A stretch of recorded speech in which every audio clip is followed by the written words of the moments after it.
Peringatan, animasi ini dibuat dengan tujuan sharing pengalaman pribadi sang pengirim cerita. Dimohon untuk menghargai cerita tanpa menyudutkan beberapa pihak. Selamat menikmati. Hey, kenalin. Gue Kevin. Gue yakin kalian tuh butuh asupan horor ya kan? Kali ini gue bakal berbagi pengalaman horor yang gue alamin dan teman-teman gue waktu liburan kemarin. So, this is it.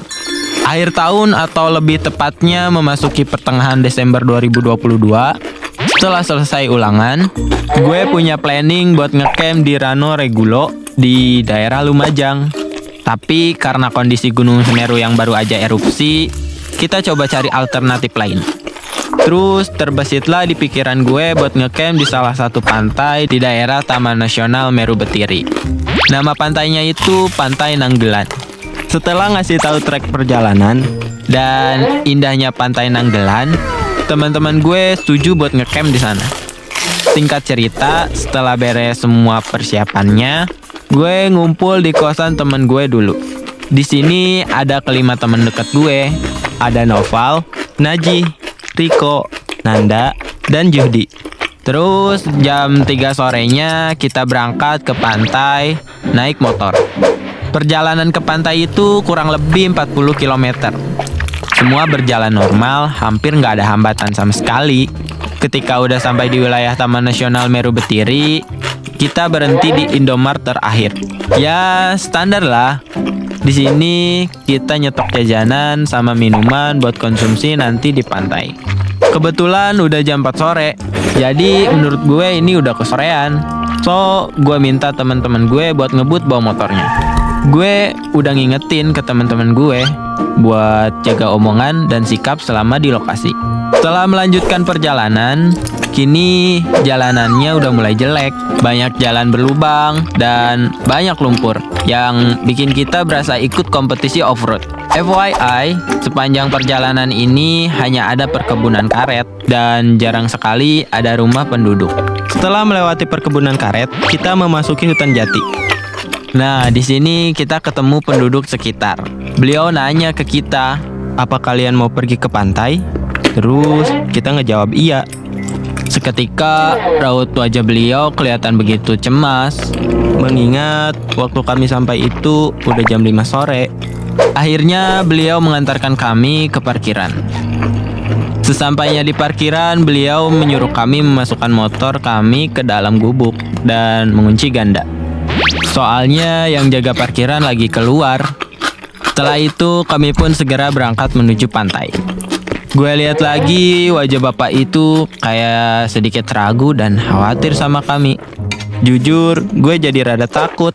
Cuma ya gue tetap berusaha menikmati perjalanan ini.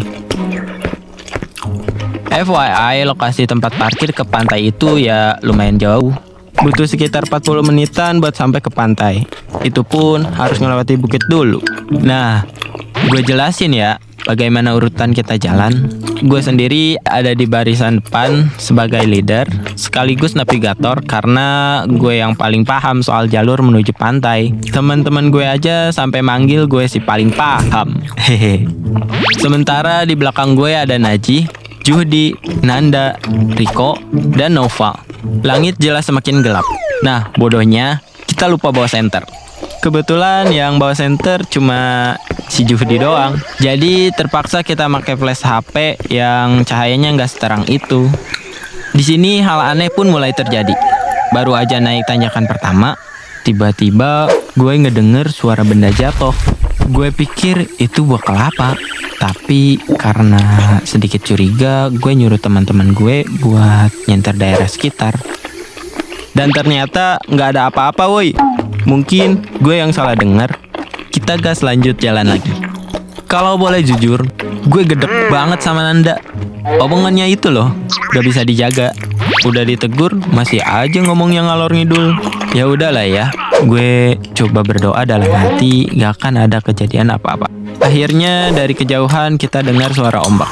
Kita bergegas tapi juga hati-hati karena akses ke pantai itu jalanannya menurun dan cukup licin. Pas sampai di lokasi, kita berenam langsung merasa senang banget. Tapi di sisi lain ternyata cuma kita berenam aja yang ngecamp di sini. Jadi sepanjang mata memandang ya cuma ada hamparan pasir dan air laut aja. Gak ada kehidupan sama sekali. Oh iya, kita pasang 2 tenda. Tenda 1 diisi oleh Juhdi, Naufal, dan Riko. Sedangkan tenda 2 diisi sama gue, Nanda, dan Najih. Setelah tenda beres dipasang, gue lihat jam. Ternyata udah jam 7:30 malam cuy. Dan di sini mulai muncul gangguan. Gue tiba-tiba nyium bau bunga. Baunya wangi banget, tapi bukan kayak molto ya. Hehe. Gue sih diem aja ya, karena teman-teman gue juga nggak ada yang nyium aroma bunga itu. Selang beberapa saat, tiba-tiba ada suara wanita yang ketawa kenceng banget. Sialnya, gue ngerasa itu deket banget sama tenda. Cuma pas gue tengok sekeliling, gak ada apa-apa cuy. Bahkan teman-teman gue juga gak ada yang dengar.